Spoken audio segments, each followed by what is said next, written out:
Hello, আজকে Saturday 20 December আমরা এসেছি ইকো পার্ক। আজকে আমাদের গন্তব্যটা গিয়ে দেখাচ্ছি। ইকো পার্কের টিকিট কেটে এখন ঢুকবো। এখন ওয়েট করছি গীতুদির জন্য। তো সাথে থাকো, দেখাচ্ছি কোথায় যাচ্ছি।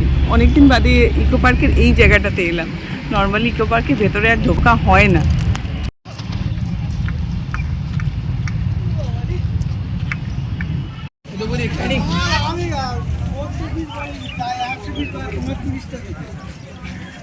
Monday close, Tuesday to Sunday হচ্ছে 11টা থেকে 7:30।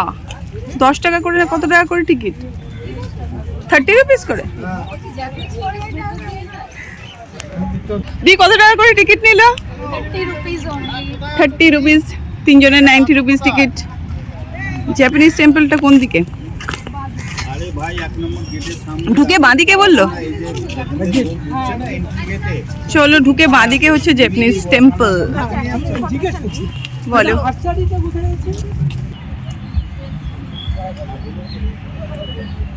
আমরা আজকে এসেছি ইকো পার্কের ভেতরে, আর এখন যাচ্ছি 1 নম্বর গেট দিয়ে ঢুকে জাপানিজ ফরেস্ট, যেখানে একটা জাপানিজ টেম্পলও রয়েছে।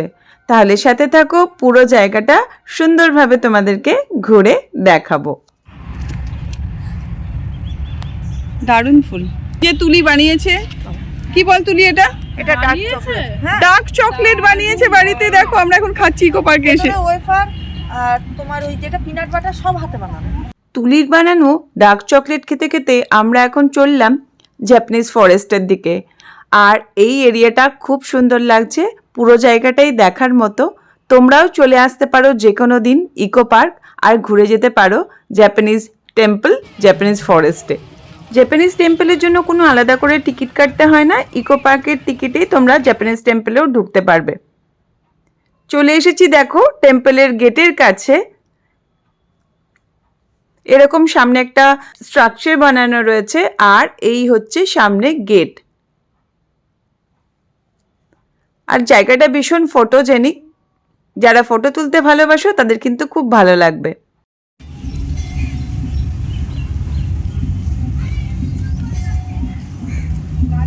গেট দিয়ে ঢুকেই দেখো সুন্দর একটা বুদ্ধদেবের মূর্তি করা আছে। বাঁ দিক দিয়েও যাওয়া যাবে, ডান দিক দিয়েও যাওয়া যাবে। ডান দিকে দেখতে পাচ্ছি একটা রেস্টুরেন্ট রয়েছে, সেটা আমি বেরোনোর সময় তোমাদেরকে দেখিয়ে দেব। এখন আমরা বাঁ দিক দিয়ে ঢুকবো ফরেস্টের মধ্যে। এটা হচ্ছে রেস্টুরেন্ট, এটা আমি বেরোনোর সময় তোমাদেরকে দেখিয়ে দেবো।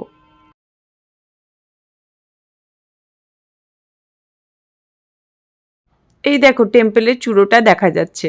আচ্ছা, এই ফরেস্টে যে গাছগুলো রয়েছে প্রত্যেকটা গাছের নিচে কোন গাছ সেটা মেনশন করা আছে, আর প্রত্যেকটাই হচ্ছে জাপানিজ গাছ, সেই জন্যেই এটাকে জাপানিজ ফরেস্ট বলা হয়। মন্দিরে ঢোকার আগে এরকম একটা উডেন ব্রিজ আছে, দেখো খুব সুন্দর। জলাশয়ের মধ্যে এরকম উডেন ব্রিজ রয়েছে। গার্ডেনটাও খুব সুন্দর, বিভিন্ন রকম ফুলের গাছ, বিভিন্ন রকম গাছে ভর্তি। আর এত সুন্দর ফুলগুলো, সত্যি কথা বলতে খুব ভালো লাগছে। তোমরা পুরো এরিয়াটা আমি দেখাচ্ছি, দেখো। আর সময় পেলে অবশ্যই একদিন ঘুরে যেও।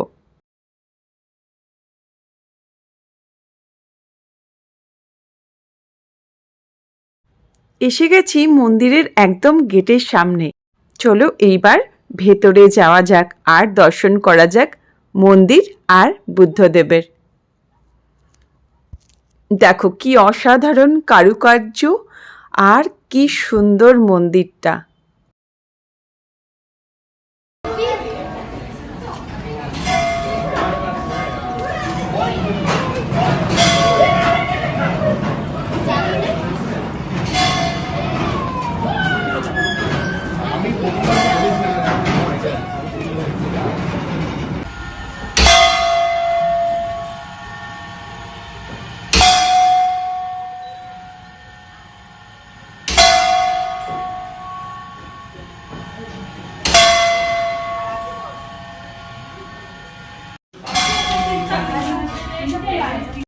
বুদ্ধদেবের দর্শন সেরে এবার আমরা চলে এলাম মন্দিরের উল্টো দিকটাতে।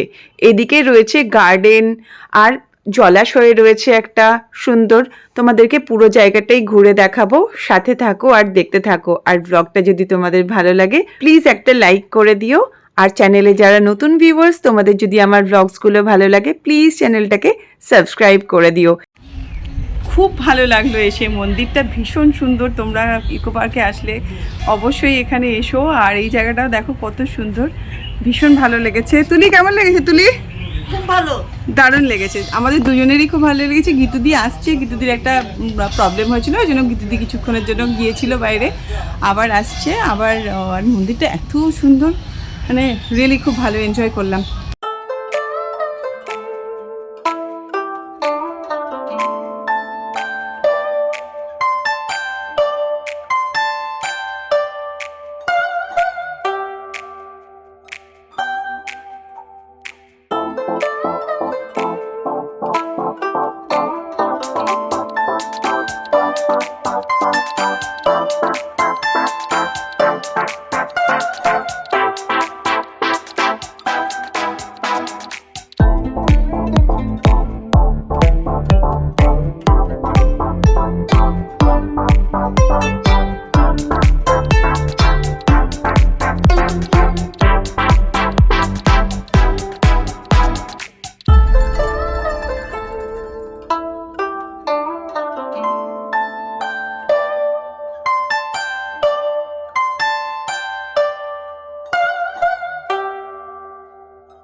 এবার আমরা এখান থেকে বেরিয়ে যাব।